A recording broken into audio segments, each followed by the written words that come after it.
곤도 마코토 의사의 사전의료 의향서. 연명치료는 절대 하지 말아 주십시오. 나는 오늘까지 자유롭게 살아왔습니다. 좋아하는 일에 열중하며 행복한 인생을 살았습니다. 그러니 나답게 생을 마감하고 싶습니다. 지금 나는 의식을 잃어가고 있거나 불러도 아주 약하게 반응할 뿐이라고 생각합니다. 이미 자력으로는 호흡도 거의 불가능할지 모릅니다. 하지만 이대로 눈을 감아도 전혀 여한이 없습니다. 그러니 구급차는 절대 부르지 말아 주십시오. 이미 병원에 실려왔다면 인공호흡기를 연결하지 마십시오. 연결했다면 떼주십시오. 자력으로 먹거나 마실 수 없다면 억지로 음식을 입에 넣지 말아 주세요. 수액도, 튜브 영양도, 승합제, 수혈, 인공투석 등도 포함해 연명을 위한 치료는 그 어떤 것도 하지 말아 주십시오. 이미 하고 있다면 전부 중단해 주시기 바랍니다. 만약 내가 고통을 느끼고 있는 것 같다면 모르핀처럼 통증을 완화시키는 처치는 감사히 받겠습니다. 지금 내 생명을 연장하고자 전력을 다하고 계시는 분께 진심으로 감사드립니다. 그러나 죄송하지만 나의 바람을 들어주십시오. 나는 이 문장을 냉정하게 생각한 후에 작성했으며 가족의 동의도 받았습니다. 연명치료는 일절하지 않았으면 좋겠습니다. 부디 마지막 소원을 들어주시기 바랍니다. 결코 후회하지 않을 것을 여기에 맹세합니다. 의사에게 살해당하지 않는 47가지 방법의 저자 곤도 마코토의 책을 읽어보신 적이 있으신가요? 병보다 무서운 과잉 진료의 진실, 병원에 자주 갈수록 빨리 죽음을 맞게 되는 현실을 냉철하게 조언한 양심이사의 책입니다. 암은 절제하지 않아야 낫는다. 항암제는 대부분의 암에 효과가 없다. 건강검진은 백해무익하다 등 의료계의 상식을 뒤엎는 발언들로 의학계의 이단화로 평가받으면서도 굴하지 않고 환자의 편에서 진실을 말해왔습니다. 현직 전문의의 솔직한 고백에 이 책을 만난 것은 행운이라고 할 정도로 많은 이들이 열광하고 있는데요. 의료도 비즈니스입니다. 환자를 상품으로만 취급하는 의료 현실에서 자신보다 환자를 더 사랑한 의사의 진심 어린 고백을 여러분들과 꼭 함께 나누고 싶습니다. 환자는 병원의 봉이 아니다. 왜 의사들은 예방주사와 약을 권할까? 사람들은 재채기가 나오면 곧바로 병원에 달려가고 의사는 진짜로 감기 기운이 있다는 소견만으로 약을 무더기로 처방한다. 어디 그뿐인가? 혈압을 한번 재볼까요? 아, 혈압이 조금 높군요. 약을 먹는 게 좋을 것 같습니다. 혈당치도 염려되네요라며 검사를 줄줄이 권하는 경우도 많다. 환자들은 이런 의사의 말에 친절한 선생님이라며 고마워한다. 그리고 매년 독감 예방 주사를 맞고 건강검진이나 암검사도 규칙적으로 받는다. 혈압이 높다거나 폐에 음영이 보인다는 소견을 들으면 새파랗게 질려서 의사에게 들은 대로 약을 먹고 정밀검사를 받는다. 특히 암 진단을 받으면 수술, 항암제, 방사선 등의 표준 치료를 의사가 권하는 대로 순순히 받아들인다. 환자들은 의료도 비즈니스이며 그것이 의사의 생계수단임을 인식하지 못한다. 현재 의사들 대부분은 병자를 가능한 한 늘려서 병원으로 끌어들이지 않으면 살아남을 수 없다. 한마디로 의사의 가모니설에 넘어가는 당신은 의사의 봉인셈이다. 의사들이 환자들에게 수술이나 치료를 권하는 데는 병원의 수익을 올리고 새로운 치료제를 판매하기 위한 제약회사의 음모가 숨어 있다. 우리가 매년 받는 건강검진 역시 수익을 올리기 위한 병원 사업의 일환이다. 제약회사도 마찬가지다. 건강염려증에 빠진 사람들을 어떻게 해서든지 환자로 만들어서 효과도 증명되지 않은 치료약과 건강보조식품을 지속적으로 팔아야 먹고 살 수 있다. 문제는 이들이 돈만 강탈해가는 것이 아니라는 사실이다. 혈압 강화제나 콜레스테롤 수치를 낮추는 약은 생명을 단축할 위험도 높일 수 있다. 심지어 합성 비타민이 폐암을 유발한다는 연구 결과도 있다. 당신이 이 책을 읽는 순간 의사들과 제약업계는 두려움에 떨 것이다. 이 책에는 당신에게 숨겨왔던 놀랍고도 끔찍한 진실들이 담겨 있기 때문이다. 병원에 자주 가는 사람일수록 빨리 죽는다. 흥미로운 최근의 데이터 한 가지를 소개해 볼까 한다. 의료 서비스의 만족도가 가장 높은 그룹은 가장 낮은 그룹보다 입원 일수가 9%가 많았고, 의료나 약에 소비하는 돈도 9%가 많았다. 의료 서비스에 만족하는 사람의 경우, 유비무환의 마음으로 몸에 어떤 이상이 있으면 곧장 의사에게 진찰을 받고 좋은 약을 먹거나 빨리 입원하는 성향이 있다. 그런데 4에서 5년 동안 전체 조사 대상자를 추적조사한 결과 만족도가 가장 높은 그룹은 만족도가 가장 낮은 그룹에 비해 사망률이 26%나 높았다. 병원이나 약에 많은 돈을 쓰고 입원 기간이 길수록 수명이 단축되다니 놀라운 일이 아닐 수 없다. 아마 의사회는 이런 결과를 세상에 밝히고 싶지 않았을 것이다. 의사 말을 절대적으로 믿어서는 안 된다. 40년 동안 의사로서 일을 해온 내가 무엇보다 자신있게 말할 수 있는 것은 병원에 자주 갈수록 약이나 의료행위로 수명이 단축되기 쉽다는 사실이다. 의사를 찾아가면 갈수록 검사를 자주 하게 되고 그 결과 이상이 발견되어 약을 먹거나 수술을 하게 된다. 암이 발견되면 수술, 항암제 그리고 방사선이 표준 치료 방식이라는 말로 다짜고짜 소중한 위나 자궁을 잘라내거나 죽을 만큼 고통스러운 항암제 치료를 하게 된다. 그 치료로 인한 스트레스도 엄청나고 그야말로 몸에 나쁜 일만 행할 뿐이다. 대부분의 약은 병을 고치는 힘은 없고 부작용은 크다. 감기약이나 해열제라도 치명적인 쇼크 반응이 일어날 수 있다. 폐암 치료용 항암제 1회사의 경우 승인 후 3년 동안 이 약을 복용한 8만여 명의 환자 중 600명에 달하는 사람들이 사망했다. 암보다 약이 훨씬 무섭다고 해도 과언이 아니다. 또한 개복 수술을 할 때 복막을 건드리면 즉시 상처가 생겨 유착이 일어난다. 그로 인해 장이 막히면 굉장히 고통스럽고 정상세포의 경계가 무너진 곳에 암세포가 끼어들어 증식하기 쉬워진다. 내가 의사가 된 지 얼마 안 되었을 때는 암은 수술이나 항암제로 치료된다고 굳게 믿고 있었다. 하지만 수많은 환자를 지켜보면서 장기를 절제해도 암은 낫지 않고 항암제는 고통을 줄 뿐이라고 생각하게 되었다. 믿는 자는 구원을 받는다라는 말이 있지만 의료행위에 대해서만큼은 믿지 말고 합리적으로 생각하는 것이 매우 중요하다. 노화 현상을 질병으로 봐서는 안 된다.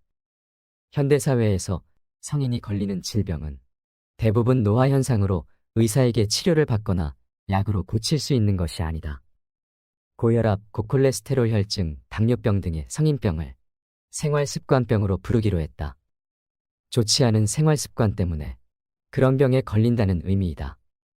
그리고 건강검진을 의무화해 대사증후군을 마치 범죄인 양 단속하고 혈압이나 혈당치가 기준치에서 벗어나면 약으로 수치를 개선하도록 하는 등 국민의 건강을 엄격하게 지도관리하기 시작했다. 하지만 이 같은 질병의 근본 원인은 노화이기 때문에 저항을 한들 억지로 강을 거슬러 올라가는 셈이다. 즉, 생활습관병보다는 성인병이라는 표현이 본질에 훨씬 더 가깝다. 사람들은 대개 몸이 어딘가 좋지 않을 때 어떤 병명으로 규정되면 비교적 안심하는 반면에 나이 탓이라고 하면 언짢아 한다. 하지만 몸도 자연의 일부로 받아들이는 편이 좋다. 노화란 세포의 유전자에 상처가 생기고 그것이 축적되어 몸에 여러 가지 장애를 일으키는 육체적 변화이다. 앞에서 말한 성인병 외에 발목의 통증, 암과 부정맥, 골다공증과 갱년기 장애, 주름과 탈모, 치매 등이 전부 노화 현상으로 이 같은 진행이 빠른 사람은 20대부터 조금씩 몸에 이상을 느끼기 시작한다. 정도의 통증이나 불편함은 자연의 섭리이니 어쩔 수 없다라고 생각하고 그런 증상과 잘 사귀어 나가는 것이 합리적인 태도이다. 이런 증상을 함부로 약을 사용하여 억눌러서는 안 된다. 혈압 130은 위험 수치가 아니다. 혈압의 기준치는 각 질환별로 전문학회가 정하고 있는데 서로 담합해서 근거 없이 수치를 정하는 경향이 강하다. 특히 고혈압의 기준치 조작은 눈뜨고 지켜볼 수 없을 정도로 심각하다. 사실 고혈압은 90% 이상이 원인 불명이다. 혈압을 낮추었더니 사망률이 하락했거나 심장병이나 뇌졸중 같은 질환이 감소되었음을 검증해주는 실제 데이터는 아직까지 없다. 성인이 되면 동맥도 노화로 딱딱해져서 혈액을 흘려보내는 힘이 약해진다. 따라서 우리 몸은 나이를 먹을수록 혈압을 높이려고 한다. 뇌나 손발 구석구석까지 혈액을 잘 전달하기 위해서다. 이런 상태를 약으로 떨어뜨리면 지각이 둔해지거나 몸이 휘청거리게 된다. 핀란드의 한 연구팀이 75세부터 85세까지의 혈압 강화제를 먹지 않는 남녀 521명을 추적 조사했는데 그 결과 80세 이상 그룹에서는 최고 혈압이 180 이상인 사람들의 생존율이 가장 높고 최고 혈압이 140 이하인 사람들의 생존율은 뚝 떨어졌다. 그런데도 우리는 최고 혈압이 130만 넘어가면 위험하다며 약을 권하고 있다. 기준치를 낮춘 결과 제약업계는 호황을 누리고 있다.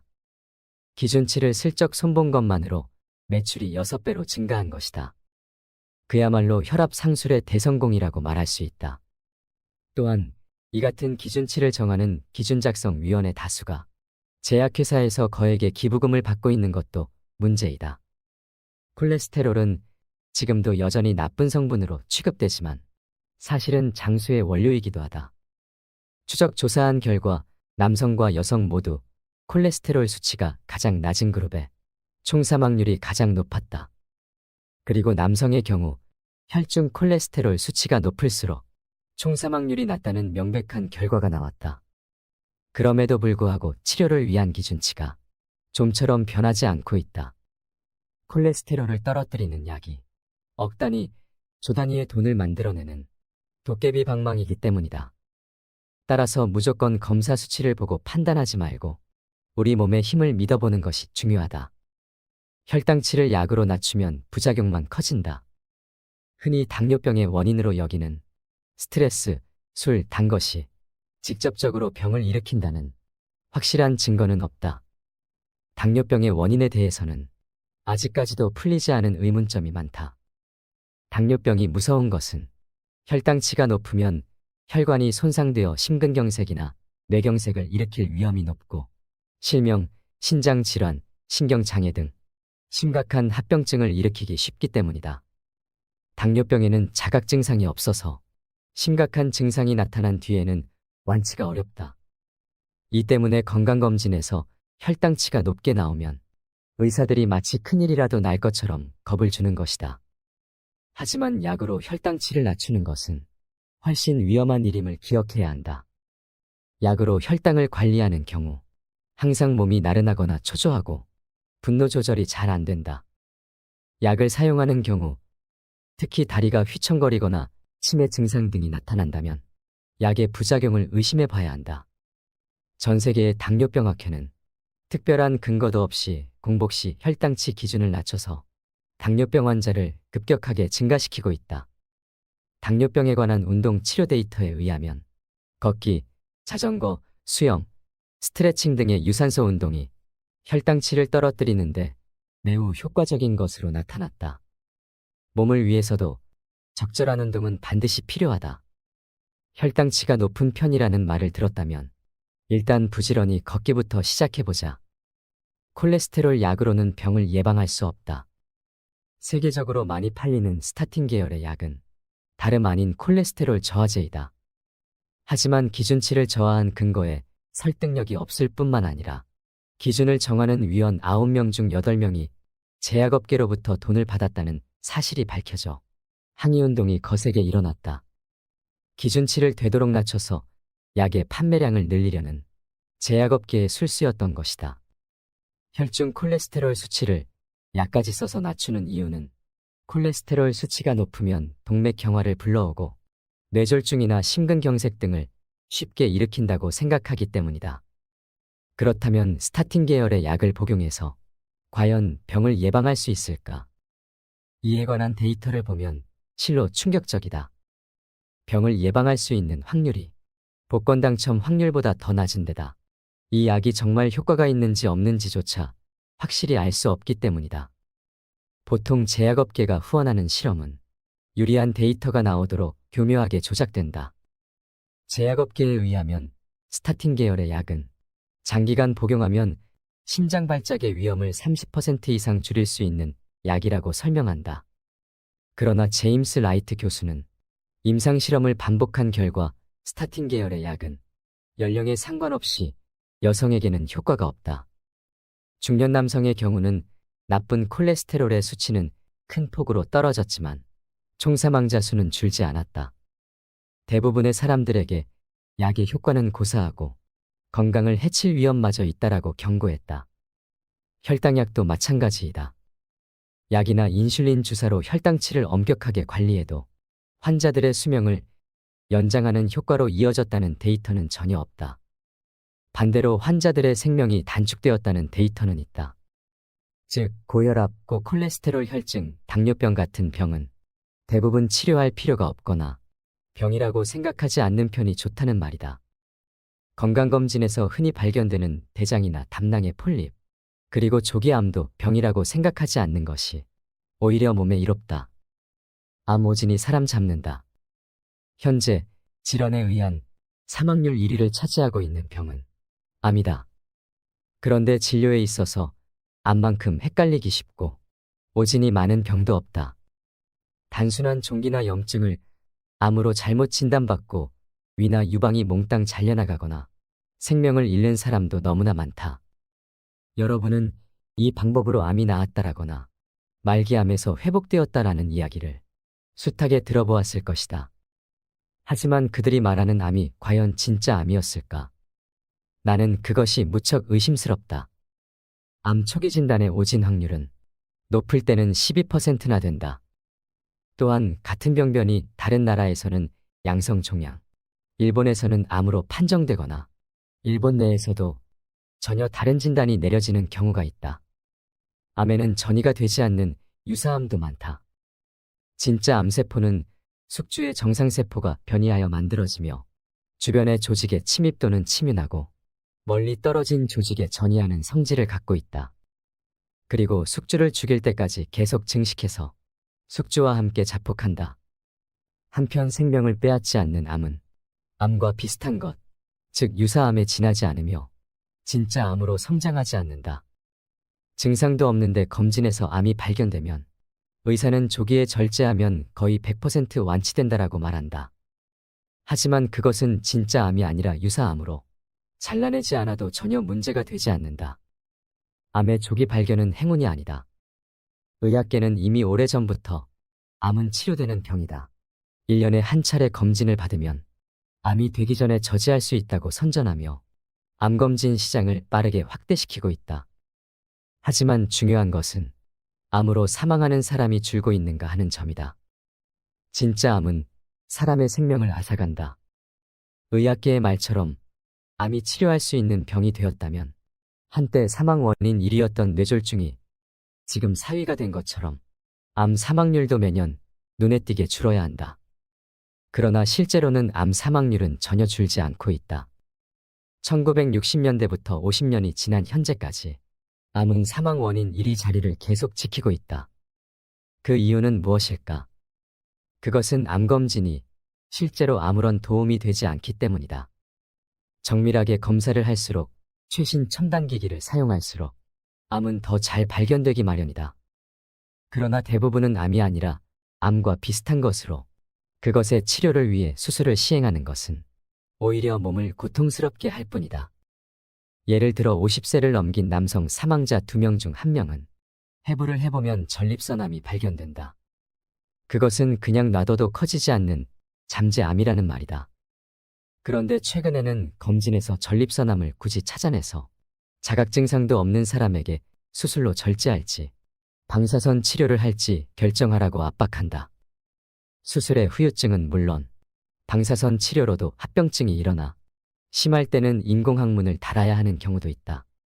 성인 3명 중 1명은 갑상선암으로 진단받게 될지도 모른다. 하지만 일본의 경우 갑상선암으로 죽는 사람은 암에 의한 총사망자 수의 0.1%, 즉 연간 약 300명에 불과하다. 서양의 경우 폐암, 대장암, 유방암의 제비뽑기 실험이 여러 차례 행해진 바 있는데 검진을 해도 검진을 하지 않아도 사망률은 같다라는 결과가 나왔다. 일본에서는 1989년에 야스오카 마을이 암검진을 그만두었는데 이후 그 지역에서 암으로 인한 사망자 수가 눈에 띄게 줄어들었다.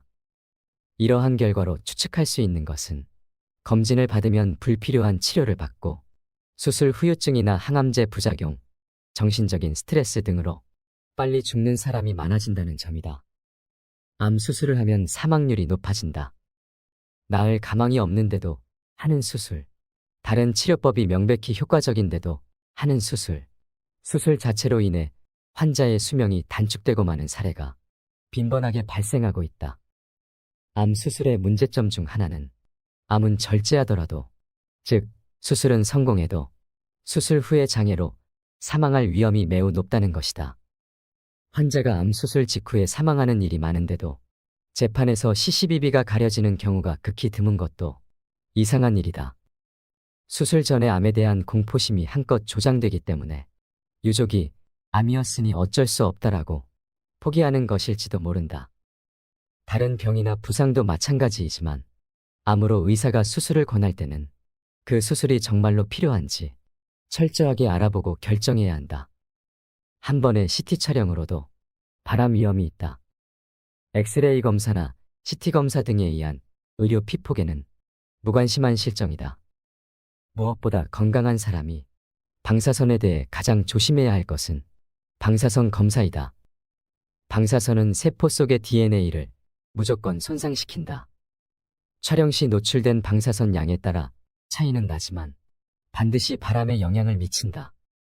하지만 국가나 의료기관은 의료 피폭의 위험은 거의 없다는 식의 거짓말만 반복하고 있을 뿐이다. CT 검사의 피폭설량은 일반 X선 촬영의 200에서 300배나 된다. 단 한 차례의 CT 촬영으로 발암 사망 가능성이 있다는 말이다. 흉부에 국한된 CT 검사에서도 의료 피폭설량은 믿기지 않을 정도로 많은 것으로 나타났다. CT 검사로 인해 몸을 해치는 일이 없도록 부디 주의하기를 바란다. 의사를 믿을수록 심장병에 걸릴 확률이 높다. 요즘 질병의 조기 발견이나 예방, 조기 치료 등 예방의학이 대유행이다. 의학계 입장에서 어디가 아프거나 문제가 있어서 병원을 찾는 사람만 진찰하다가는 환자 수는 점점 줄어들기 때문에 건강하게 살고 있는 사람들로부터 병을 찾아내고 치료함으로써 업계의 번영을 꾀하고 있는 실정이다. 질병에 미리 대처해서 막는 의학이 아니라 환자를 끌어들이는 의학인 것이다. 연구에 따르면 의사들이 개입하여 심장질환 관리를 했던 그룹이 의사가 전혀 개입하지 않았던 그룹보다 심장질환으로 사망한 사람이 2배 이상이었다. 이러한 결과의 원인을 살펴보면 증상이 없는데도 고혈압이나 고콜레스테롤 등을 약으로 낮추면 수치는 개선되어도 심장에는 좋지 않다. 검사에서 병이나 이상이 발견되어 의사로부터 지도나 약 처방을 지속적으로 받으면 그것이 정신적 스트레스가 되어 심근경색이나 우울증으로 이어진다이다. 3종류 이상의 약을 한꺼번에 먹지 마라. 가능한 한 모든 약의 사용을 중단하라.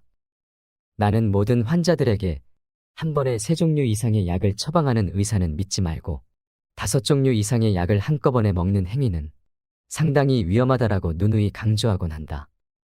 약을 몇 종류나 복용하면서도 늘 몸이 좋지 않다는 환자나 고령자 중에서 치매나 현기증이 나타나는 경우는 약을 전부 중단하라고 조언한다. 약의 복용을 그만둬도 약효는 얼마간 지속되면서 자연스럽게 떨어지므로 금단 증상이 일어나는 일 없이 몸 상태가 거의 호전된다. 약은 독이다. 모든 약에는 부작용의 위험이 있다. 실명, 목숨을 앗아가는 폐렴 등 심각한 약해가 일어나고 있는데도 이런 일이 어둠 속에 묻혀버리는 것은 의사나 제약회사가 병사라고 거짓 보고를 하거나 환자 측도 약의 부작용이라고는 생각지 못하기 때문이다. 나는 흔히 약의 부작용이라고 부르는 것은 약해가 일어났을 때를 위한 구실일 뿐이라고 생각한다. 즉, 약의 작용은 전부 주작용이며 병을 치료하기는커녕 오히려 병을 가져오거나 악화시키고 최악의 경우 죽음에 이르게 하는 위험한 것이라고 생각한다. 감기에 걸렸을 때 항생제 먹지 마라. 감기에 걸리면 우리 몸은 기침이나 콧물로 바이러스를 몸 밖으로 몰아내고 체온을 높여 외부의 적과 맞서 싸우는 백혈구를 활발하게 활동하도록 한다. 이러한 기침과 열을 약으로 억누르는 것은 감기와의 싸움에 찬물을 끼얹는 격이다. 따라서 바이러스가 몸에 눌러앉아 감기가 좀처럼 낫지 않는다. 독감을 백신으로 막았다거나 타미플루, 리렌자 같은 약으로 치료했다는 실질적인 증거는 없다. 반면에 그 약해로 인한 뇌장애나 사망 사건은 헤아릴 수 없을 정도로 많이 일어나고 있다. 감기에 걸렸을 때 가장 빨리 낫는 방법은 몸을 따뜻하게 하고 느긋하게 쉬는 것이다. 독감인 경우에도 유럽에서는 약을 처방하지 않고 일주일 동안 집에서 안정하라고 하는 의사도 적지 않다. 감기에 걸려 열이 40도까지 올라가더라도 열 때문에 뇌에 문제가 생길 염려는 없다. 오히려 해열제의 부작용에 의한 뇌장애나 사망 위험을 생각한다면 가능한 한 해열제를 피하는 것이 현명하다. 항생물질은 바이러스에는 효과가 없는 데다 그로 인해 내성균이 발생하는 등 골치 아픈 문제를 일으킨다. 따라서 가벼운 감기인데도 항생물질을 처방하는 의사는 가까이 하지 않는 편이 좋다. 항암 치료가 시한부 인생을 만든다. 최근에는 암으로 인한 시한부 6개월이나 3개월 선고가 유행하고 있는 듯하다. 하지만 다행스럽게도 의사가 말하는 환자의 여명 진단은 믿을 것이 못 된다. 어떤 환자는 폐암 사기로 온몸에 암이 전이된 상태였는데 각종 임상 데이터로 판단할 때 반년 이내에 50%가 사망하고 3년 생존율은 10%였다. 하지만 나는 늘 말해왔듯이 환자에게 전이가 되었어도 암에 의한 자각 증상이 없으면 당장 죽지는 않습니다. 바로 죽는 경우는 항암제 치료나 수술을 받았을 때뿐입니다 라고 설명했다. 이에 그 환자는 늑골과 폐의 통증이 심할 때만 방사선 치료를 받고 그 외에는 어떤 치료도 받지 않았다. 심지어 좋아하는 담배를 계속 피우면서 그 후로 3년 9개월 동안이나 살다가 평온하게 눈을 감았다. 또 다른 환자는 자궁암 수술을 받고 얼마 후 림프절에 암이 재발했다. 당시 그녀는 산부인과 의사로부터 즉시 재수술하지 않으면 반년 내에 죽는다라는 말을 들었다고 한다. 하지만 그녀는 암이 재발한 상태 그대로 방치하기로 결정했다. 그 후 암은 반년 만에 크기가 2배가 되었지만 선고된 기간이 훨씬 지났는데도 지금까지 자각 증상도 없고 여전히 활기차게 생활하고 있다. 그녀는 웃으며 내게 말했다. 그 의사가 한 말은 거짓말이었어요. 의사의 시한부 진단을 믿을 수 없는 3가지 이유. 첫 번째 이유는 암의 성장 속도가 사람에 따라 다르기 때문이다. 두 번째는 암 병소가 사람의 생명을 앗아갈 정도로 성장하려면 의외로 시간이 많이 걸리기 때문이다. 세 번째는 암이 커지면서 성장 속도가 둔화되는 경우가 많기 때문이다. 여명 진단을 어느 정도 내릴 수 있는 것은 중요 장기들이 손상되어 기능이 떨어졌을 때다. 그러나 중요 장기에 전이가 되더라도 자각 증상이나 기능 부전이 없으면 그보다 훨씬 오래 살 수 있다. 이때도 항암제 치료를 하게 되면 바로 사망하는 경우가 있다. 항암제 치료를 받지 않으면 3개월밖에 못 살고 항암제 치료를 받으면 1년은 살 수 있다는 식으로 치료를 권하는 의사라면 당장 뒤도 돌아보지 말고 도망쳐 나오길 바란다. 암은 건드리지 말고 방치하는 편이 낫다. 암과 싸울수록 고통에 시달리다 죽는다. 자려면 암이 날뛴다는 속설이 있을 정도로 체내에 메스가 들어가면 정상세포의 경계가 무너진 곳에 숨어있던 암세포가 끼어들어 쉽게 증식한다. 게다가 지금 있는 암을 아무리 크게 잘라내도 그것이 진짜 암이라면 암은 사라지지 않는다. 발견되기 전에 이미 여기저기로 전이한 상태이기 때문이다. 항암제는 암 치료에 아무 소용이 없다. 흔히 항암제가 효과가 있다는 것은 암덩어리를 일시적으로 줄인다는 의미일 뿐이다. 그 암덩어리는 반드시 다시 커진다. 즉, 항암제가 효과가 있다는 것은 암을 치료하거나 좀 더 살게 된다는 말이 아니다. 암은 대부분 위암이나 폐암, 유방암처럼 덩어리로 이루어진 고형암으로 이런 암에는 항암제가 무의미하다. 즉, 항암제는 고통스러운 부작용과 수명을 단축시키는 효과밖에 없다는 말이다. 나는 많은 암 방치 환자를 지켜봐왔지만 몇 개월 만에 사망한 사람은 한 명도 보지 못했다. 위암, 식도암, 간암, 자궁암 같은 암은 방치하면 통증 같은 증상으로 고통스러워하지 않아도 된다. 고통 속에 몸부림치면서 죽어가는 것은 불필요한 치료 때문인데 의사들은 가족에게 치료는 무서운 것임을 알려주지 않는다. 습관적으로 의사에게 약을 처방받지 마라. 항생제에 대한 세균의 내성이 강해지고 있다. 한국은 아주 심각한 병원 내 감염 국가이다. 세균이 내성화하면 그때까지 효과가 있던 약이 더 이상 듣지 않기 때문에 간단히 치료할 수 있는 증상도 악화되고 생명까지 위험해진다. 암방치요법은 환자의 삶의 질을 높여준다. 편안한 죽음을 원한다면 암은 그냥 내버려둬라. 암은 치료하지 않으면 통증을 통제할 수 있고 그 결과 죽기 직전까지 치매에 걸리거나 의식불명 상태가 되는 일 없이 비교적 맑은 정신을 유지할 수 있다. 건강검진 등으로 암을 억지로 찾아내지 말고 만약 발견되더라도 치료하지 않으면 오히려 오래 살 수 있다. 편안하게 죽는다는 것은 자연스럽게 죽는 것이다. 무리한 연명치료로 환자를 고통스럽게 하지 마라. 주의해야 할 것은 수액주입이다. 대부분은 환자의 신체 부분에 정맥에 관을 꽂아 하루 종일 수액을 주입하게 된다. 하지만 그렇게 하면 주입량이 많아지기 때문에 환자의 몸이 수분으로 붓게 된다. 그 수분이 폐에 다다르면 폐에 물이 차서 호흡이 힘들어지고 환자가 고통스러워한다. 가족 입장에서는 어떻게든 영양을 공급해주고 뭐라도 해야 할 것 같은 마음에 수액 주입을 하는 경우가 많지만 그것은 환자를 익사시키는 것과 다를 바 없다. 수액 주입을 하지 말고 환자가 고목이 말라가듯 자연스럽게 숨을 거두게 하는 편이 낫다. 그것이 환자에게는 고통 없이 가장 편안하게 죽음을 맞을 수 있는 방법이다. 병원 측은 경제적인 목적이 있기 때문에 어차피 수액을 주입할 거면 무슨 약이라도 같이 넣어보자 라고 생각하는 의사가 많기 때문에 항생제까지 투여하는 경우도 있어서 환자가 더욱 고통을 겪게 된다. 환자를 위하는 마음에서 만들어낸 의료처치가 오히려 문제거리가 되는 일이 흔히 있다. 콧구멍을 통해 위까지 튜브를 삽입해 영양분을 주입하는 비강 영양이나 배에 구멍을 내어 위에 직접 튜브를 삽입해 영양과 수분을 주입하는 위로도 그런 경우이다. 몇 년씩 식물인간과 같은 상태로 살아가는 것이 무슨 의미인가? 편안하게 죽는다는 것은 자연스럽게 죽는 것이라고 생각한다. 암검진이 긁어 부스럼이 되는 5가지 이유. 1. 암의 정의 및 범위가 지나치게 넓다. 암검진은 하면 할수록 암이 발견되는 사람이 늘어난다. 그 중에는 오진도 많고 생명을 위협하지 않는 유사암이나 잠재암도 많이 포함되어 있다. 2. CT 검사 자체가 암을 유발할 수 있다. CT나 PET 등에 의한 암검진은 방사선 피폭설량이 많아서 단 한 차례의 검진으로도 바람 사망의 원인이 될 수 있다. 즉, 검사 자체가 바람을 촉진할 수 있다. 3.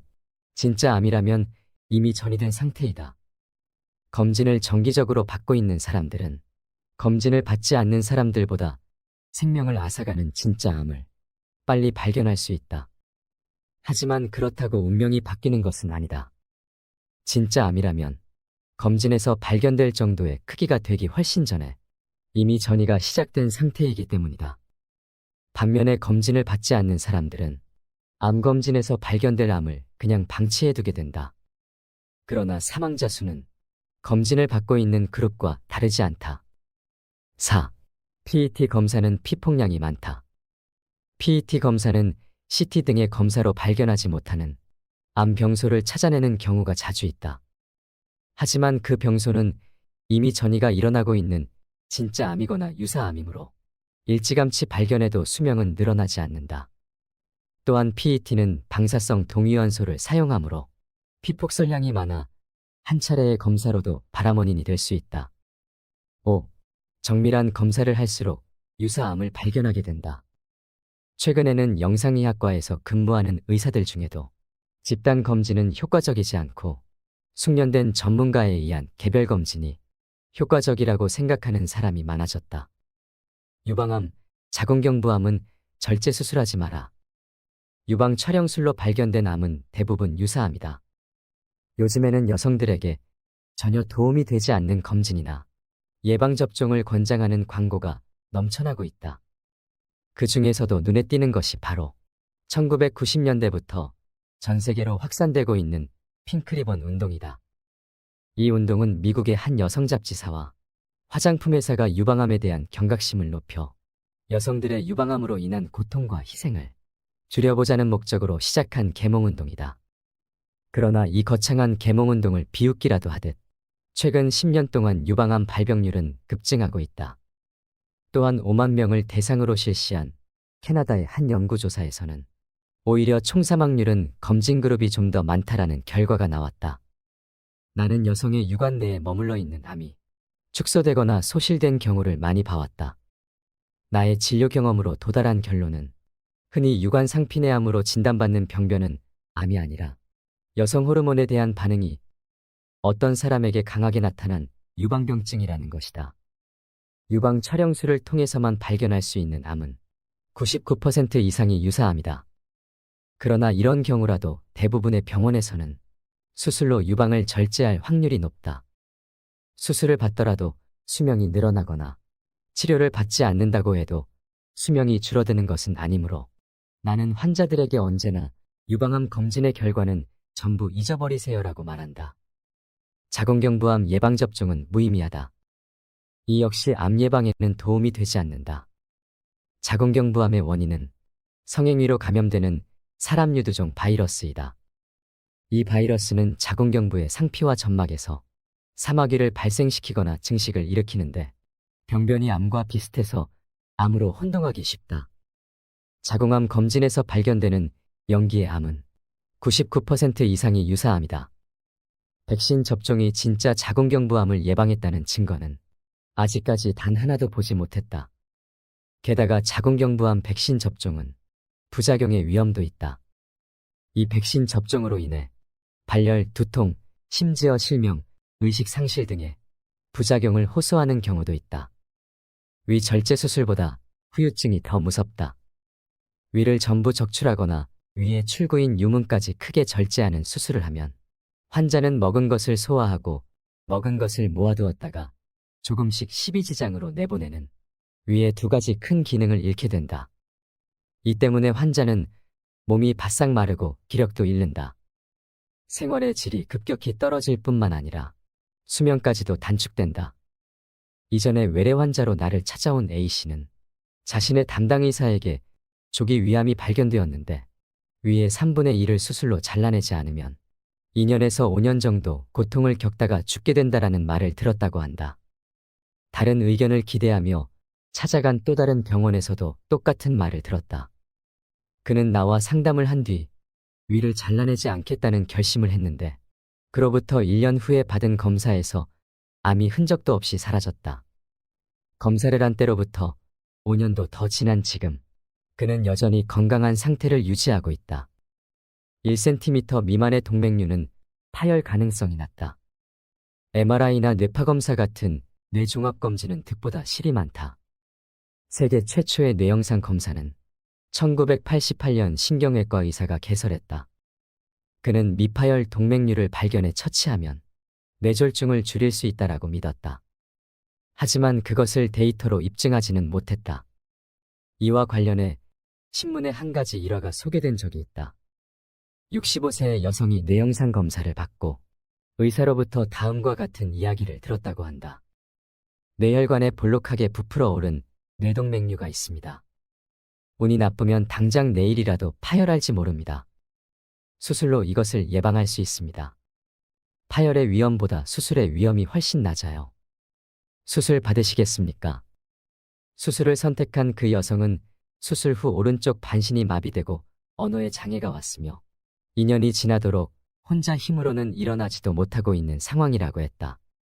수술을 집도한 의사는 수술 후 수술은 하지 않았어야 했다. 파열 가능성은 1에서 2%밖에 되지 않았다라고 말했다고 한다. 미파열 동맥류 수술 자체가 치명적인 위험을 야기한다. 채소 주스, 면역요법 등 수상한 암 치료법에 주의하라. 의사들이 일반인을 대상으로 이 방법으로 암을 치료할 수 있다라고 주장하는 내용의 저서가 무수히 쏟아져 나오고 있다. 그러나 안타깝게도 전이암이 사라졌다거나 말기암의 증상이 나타나 죽음의 문턱까지 갔다가 다시 살아온 사람은 내가 진찰한 수백 명의 환자와 세계의 여러 논문을 봐도 한 사람도 없다. 실질적으로 암 진단에 꼭 필요한 병변의 일부를 채취해 현미경으로 세포를 조사하는 일조차 하지 않은 엉성한 에피소드가 지나치게 많았다. 예컨대 폐의 음영을 전이 암으로 진단하고 자신의 요법을 권한 뒤 암이 사라졌다고 주장하는 식의 속임수가 얼마든지 가능한 것이다. 왜 수상한 암 치료법이 효과가 있는 것처럼 생각될까? 첫째는 외국에서는 양성종양으로 보는 것을 우리나라에서는 암이라고 부르는 경우도 많기 때문이다. 두 번째는 방사선이나 항암제를 같이 사용하는 경우가 많아서 어떤 것이 효력을 나타냈는지 알 수 없기 때문이다. 세 번째는 그때까지의 치료법을 그만둔 덕분일지도 모르기 때문이다. 상태가 개선되고 좀 더 오래 살게 된 데에는 항암제 사용을 그만둔 효과가 크게 작용했을지도 모른다. 암을 치료한다는 방법들은 하나같이 연명 효과조차 증명되지 않았음에도 비용은 상당하다. 특히 프로폴리스, 상황버섯 배양균 개체 등은 의사 말대로 복용할 경우 한 달에 많은 돈이 드는 것이 보통이다.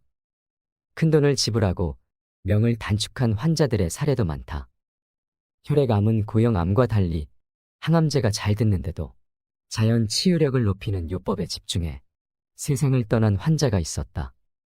어떤 환자는 내게는 비밀로 하고 양나무 달인물을 계속 마시다가 갑자기 온몸에 피부가 벗겨져 고통 속에서 숨을 거두었다. 면역력으로는 암을 이길 수 없다. 면역력을 강화해도 암에는 아무런 의미가 없다. 즉, 효과가 없다라는 설이 상식이다. 면역세포요법은 거들떠보지도 않을 뿐더러 면역이라는 이름이 붙은 요법으로 환자를 끌어모으는 의사는 사기꾼 취급을 받는다. 수술로 인한 의료사고가 너무 잦다. 사례 1. 검진 때 권유받은 검사를 받은 후 급성 췌장염에 걸렸다. 최근에 조영제를 주입할 때 어떤 원인으로 췌액이 새어나와 주변의 조직을 녹이면 그렇다. 사례 2. 암을 절제해 놓고는 암이 아니라고 한다. 사례 3. 목이 부어서 간호사가 진통제를 넣었는데 식물인간 상태가 되었다. 해열 진통제의 부작용으로 급성 쇼크가 일어날 수 있다. 체중과 콜레스테롤을 함부로 줄이지 마라. 갑자기 살이 빠지면 암이 증식한다. 식사요법은 대개 섭취 칼로리를 줄이고 육식을 하지 않거나 현미와 채소만 먹는 식이므로 단숨에 살이 빠진다. 암 환자가 그런 식으로 살이 빠지면 몸의 저항력이 떨어져서 암세포가 믿기지 않을 정도로 폭발적으로 증식해 결국 생명을 잃게 된다. 건강조사 데이터에서도 알 수 있듯이 대사증후군에 막 접어든 정도, 즉 약간 뚱뚱한 사람이 가장 오래 살고 콜레스테롤 수치가 높을수록 장수한다. 정상세포를 강하게 하는 것이 암에 대한 저항력을 높이는 지름길인 것이다. 적정량을 지키면 술은 장수에 도움이 된다. 건강이 나빠지면 의사로부터 가장 먼저 듣는 말이 금주와 금연이다. 확실히 흡연은 삼가야 한다. 한편 술은 지나치지만 않으면 오히려 수명을 연장해 준다고 생각한다. 술을 마시면 혈관이 확장되어 혈압이 일시적으로 낮아진다. 스트레스로 신경이 곤두설 때 술을 마시면 마음이 편안해지거나 긴장이 풀리는 것도 혈관 확장 효과 때문일 것이다. 미국 암학회는 허혈심장병의 위험도는 음주량과 관계없고 술을 마시지 않는 사람보다 마시는 사람이 위험도를 낮출 수 있다라고 발표했다. 물론 과음은 금물이다. 과음을 하면 간뿐만 아니라 뇌도 크게 손상될 수 있기 때문이다. 연구에 따르면 술을 적당량 먹는 사람은 뇌의 노화가 느렸다. 맥주의 경우는 하루에 500ml 용량으로, 소주는 물을 섞어 두세 잔 정도로 상한선을 정해두고 즐기도록 한다. 다시마나 미역을 과도하게 섭취하지 마라. 채소만 많이 먹는 것이 정말 몸에 좋을까? 비타민과 미네랄을 무엇인가로 보충해야 한다는 경고가 세상에 넘쳐나고 있다. 하지만 이는 큰 착각이다. 결론부터 말하자면 현재 일반적인 식사를 하고 있는 사람이라면 비타민이나 미네랄 섭취량은 충분하다. 건강을 위해 그것들을 따로 보충하는 것은 오히려 몸에 나쁘다. 비타민과 미네랄을 지나치게 섭취하면 중독 증상이 나타나거나 심지어 암이나 심장병의 위험이 높아져서 생명을 단축하는 원인이 될 수도 있다. 인공적으로 합성된 비타민을 보조식품의 형태로 섭취하는 것은 위험하며 채소나 과일로 섭취하는 천연 비타민도 많이 먹는다고 해서 몸에 좋다는 보장은 없다. 폐경기 여성은 다시마나 미역의 섭취에 주의해야 한다. 국립암연구센터는 해조류에 함유된 요오드는 생명 유지에 반드시 필요한 미네랄이지만 지나치게 섭취하면 갑상선암의 발생 원인이 될 수 있다라고 발표했다. 콜라겐으로 피부는 탱탱해지지 않는다. 콜라겐이나 글루코사민은 뱃속에서 다 분해된다. 콜라겐이나 글루코사민처럼 피부 탄력, 미백, 운동 능력 향상, 관절통 완화에 도움이 된다는 보조식품이 인기를 끌고 있다. 그러나 입으로 섭취한 콜라겐이 피부를 직접 탱탱하게 만들어주는 것은 아니며 글루코사민이 무릎까지 닿는 것도 아니다. 보조식품에 관한 과대선전에 속지 마라.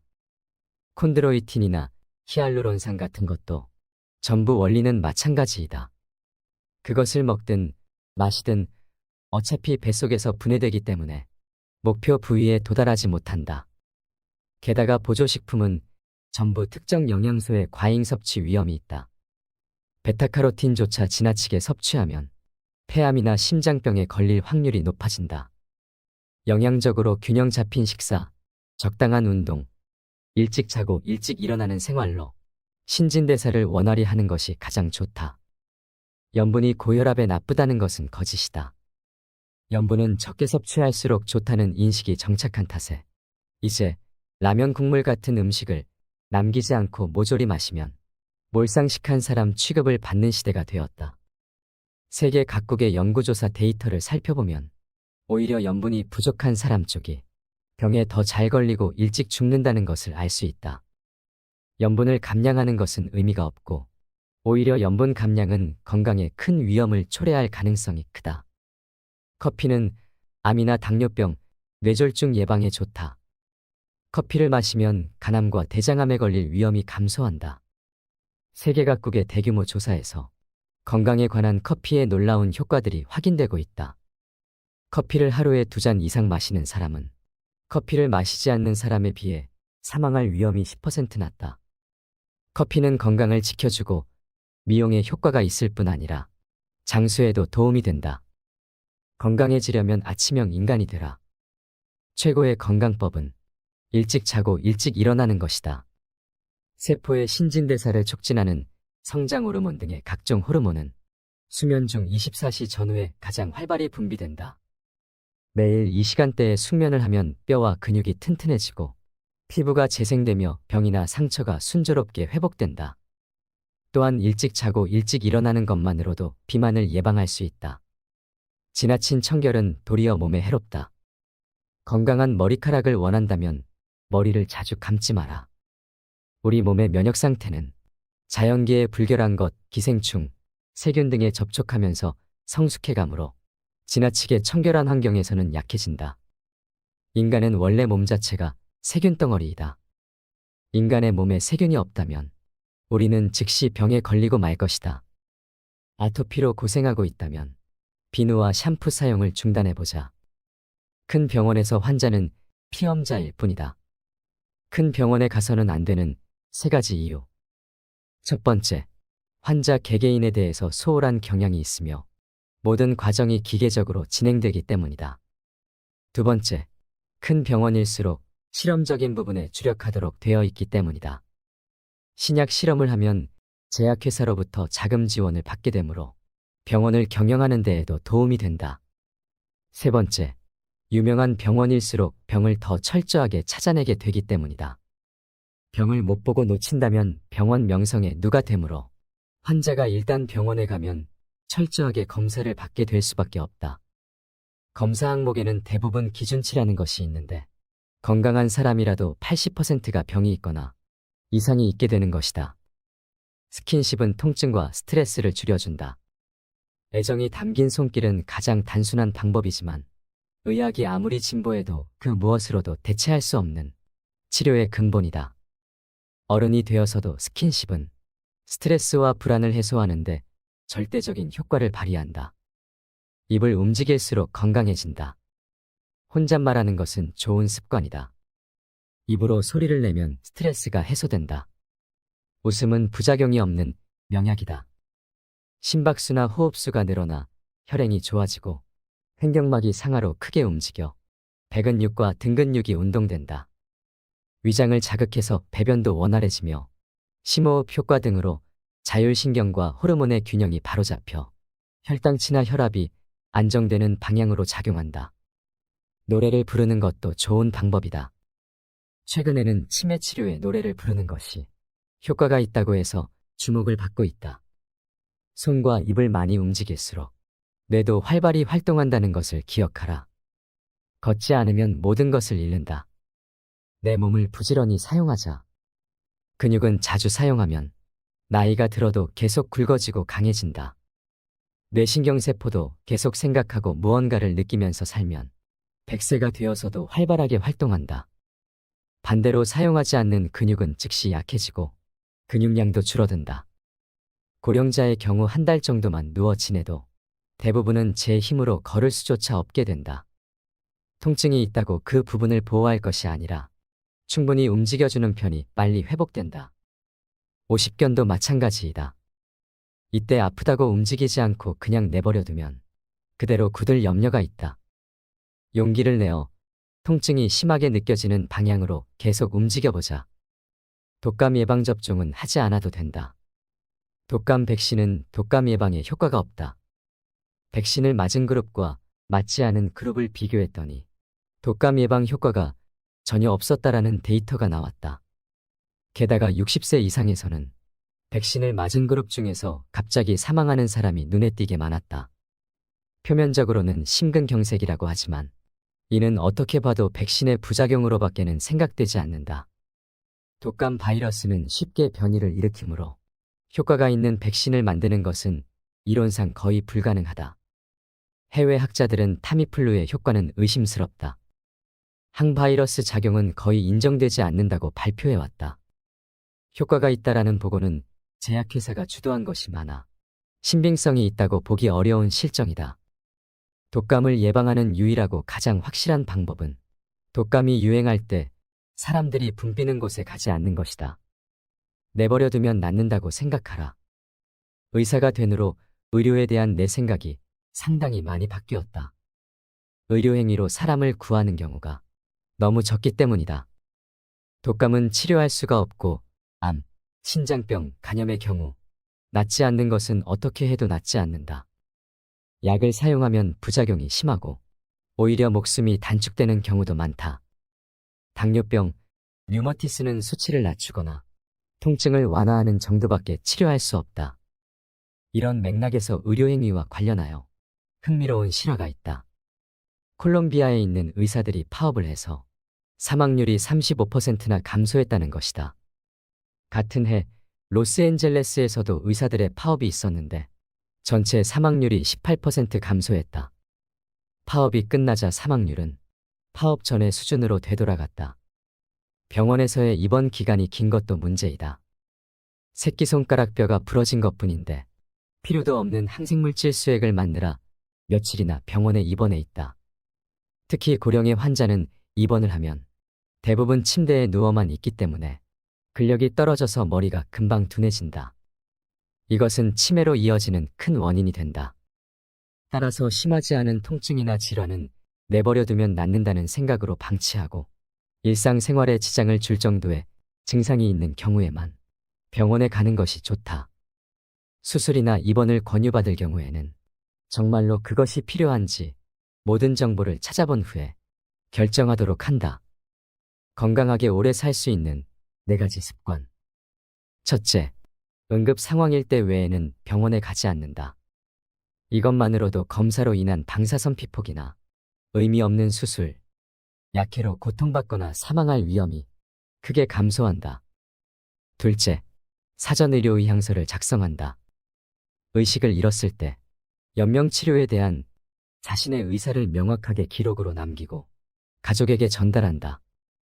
셋째, 넘어지지 않도록 주의한다. 나이가 들면 몸의 균형을 잡기가 어려워서 쉽게 골절을 일으킨다. 그러면 그대로 몸져눕게 되면서 의식까지 단숨에 흐려지는 경우가 많다. 계단 오르내리기는 균형 감각을 돕는 좋은 훈련이므로 평소 계단을 이용하도록 하자. 다치지 않게 반드시 난간을 잡고 오르내리도록 한다.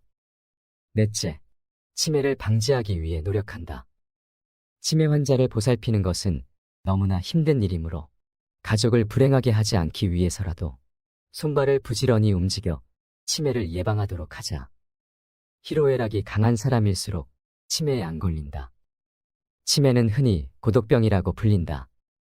하루 종일 혼자서 텔레비전만 보는 일상이 계속되면 순식간에 치매가 온다. 텔레비전을 보고 있을 때의 뇌는 완전히 수동적이 되어 멍하니 앉아있는 것과 똑같은 상태이므로 점점 퇴화된다. 또한 손발을 거의 움직이지 않으므로 몸도 쇠약해진다. 취미생활이나 소일거리로 손발과 머리를 자주 쓰는 사람은 치매에 잘 걸리지 않는다. 의식적으로 희로애락의 폭을 넓히는 것이 좋다. 즉, 여러 가지 일에 호기심을 가지며 즐거울 때나 기쁠 때 크게 웃고 슬플 때나 화가 날 때는 마음껏 우는 것이다. 100세까지 일할 수 있는 인생을 설계하라. 100세까지 일하는 시대가 온다. 최근 들어 어떻게 죽을 것인가에 대해 사람들의 관심이 많이 쏠리고 있다. 인류 역사상 전무한 초장수 사회를 지금부터 걸어가야 할 우리는 발상을 크게 전환해야 한다. 첫째, 사회 환경에 맞는 기술을 미리 습득한다. 둘째, 오랫동안 건강하게 일하기 위해 자발적인 건강관리에 힘쓴다. 셋째, 지금까지 키워온 인적자원을 다음 세대에 어떻게 활용할지 그 방법을 생각한다. 넷째, 회사 생활을 할 때의 지위나 자부심에 연연하는 것은 백해무익하다. 당신도 암에서 예외일 수는 없다. 암을 선고받았을 때 대처하는 법. 1. 위암 진단을 받았을 경우 60세의 남성입니다. 갑자기 소화도 안 되고 음식을 먹을 수가 없어서 내시경 검사를 받았더니 위암으로 위의 출구가 좁아져 있었습니다.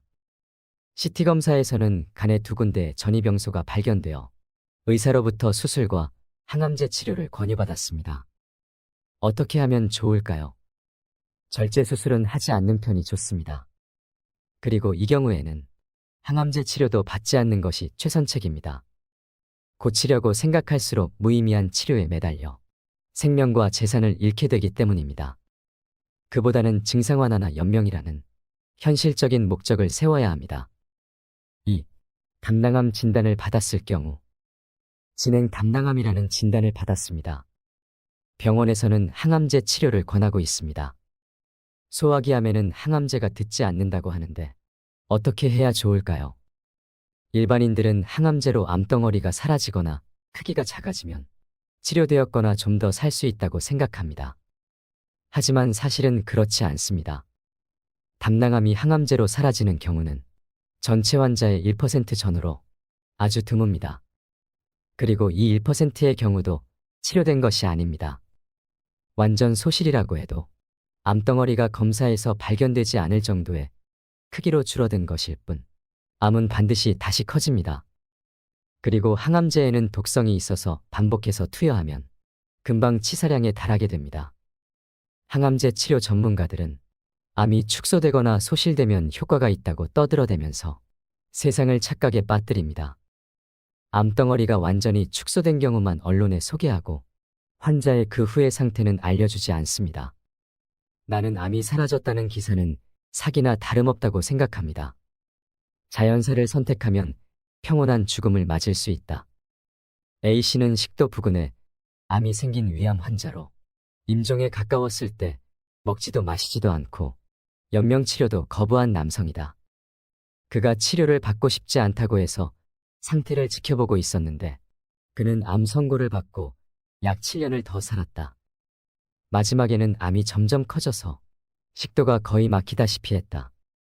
이런 경우 음식물이 통과하기 어려워 식욕이 떨어지는데 환자 본인은 그냥 그대로 놔두기를 원했다. 식도를 조금만 넓히면 음식물을 넘길 수 있어서 좀 더 살 수 있을지 모른다고 제안해 보았지만 환자는 예전에 수술로 고통받은 경험이 있어서 어떤 처치도 싫다며 거부했다.